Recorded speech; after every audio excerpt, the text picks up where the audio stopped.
한덕수 총리의 헌법재판관 지명이 정당성 없다는 사실이 재확인됐습니다. 한덕수 총리의 오만하고 국민의 눈높이에 반하는 선택적 권한 행사를 국민은 용서치 않을 것입니다. 한덕수 총리는 당장 헌법재판관 지명을 철회하고 대한민국 정상화를 위한 권한 대행의 소임을 다하십시오. 민생 위기 숨통 띄우기 위해 여야를 막론하고 적극 협의하겠다고 했던 한덕수 총리는 대권 욕심에 푹 빠져서 민생은 뒷전입니다. 어제 국회 입법조사처가 한덕수 총리의 대통령 목 헌법재판관 지명은 위헌이라고 유권 해석했습니다. 당연하고 상식적인 해석입니다. 한덕수 총리의 헌법재판관 지명이 정당성 없다는 사실이 재확인됐습니다. 이완규 처장은 내란 직후 안가회동 참석자로 자격이 없습니다. 절차도 엉망이었습니다. 고위공직자 인사검증 통상 한 달이 걸리는 것과 다르게 이완규 처장은 이틀도 소요되지 않았습니다. 반면 한덕수 총리는 공수처가 임명 제청한 검사의 임명을 7개월째 미루고 내란 상설 특검 후보자 추천 의뢰는 4개월이 다 되도록 하지 않고 있습니다. 내란 동조 행위는 정광석화인데 내란 수사는 철벽 방어하고 있으니 내란 숙의 대행이라는 소리를 듣고 있는 것입니다. 총리가 말한 합리와 상식의 시대가 내란 옹호 시대를 말하는 것입니까?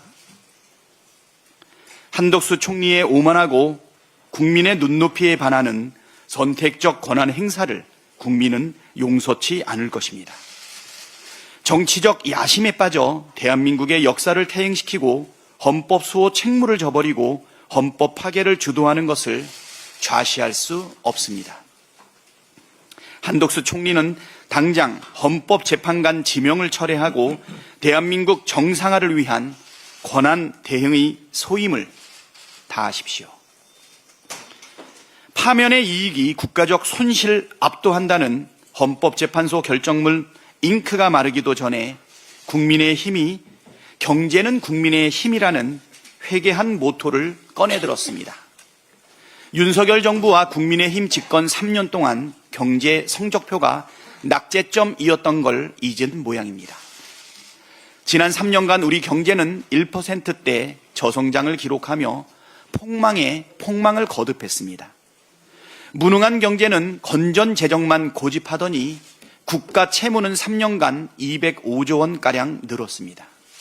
고금리, 고환율, 고물가의 위기에도 부자 감세에만 매달리며 무너져가는 자영업자들을 외면하고 민생은 흠집냈습니다. 이것으로도 부족했는지 내란까지 일으켜 국가 GDP 6조 3천억을 날려버렸습니다. 국민의 힘은 한술 더 떠 윤석열 탄핵 반대, 내란 동조로 경제 불확실성을 더욱더 키우며 경제 위기를 더욱 증폭시켰습니다. 심지어 민주당은 추경의 필요성에 대해 21대 국회 시작 전부터 얘기했고 정부의 적극적 재정 역할에 대해 강조했지만 정부와 국민의 힘은 반대를 위한 반대만 했습니다. 기획재정부 장관 최상목은 지금까지도 추경안을 내놓지 않고 있습니다.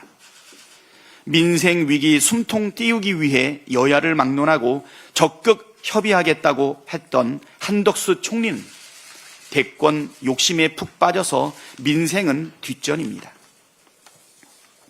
IMF 관리 체제보다 더한 경제 위기 상황을 부른 것은 윤석열과 국민의 힘의 무능과 무책임, 국민은 죽든 말든 기득권만 챙기겠다는 아집입니까? 아집입니다.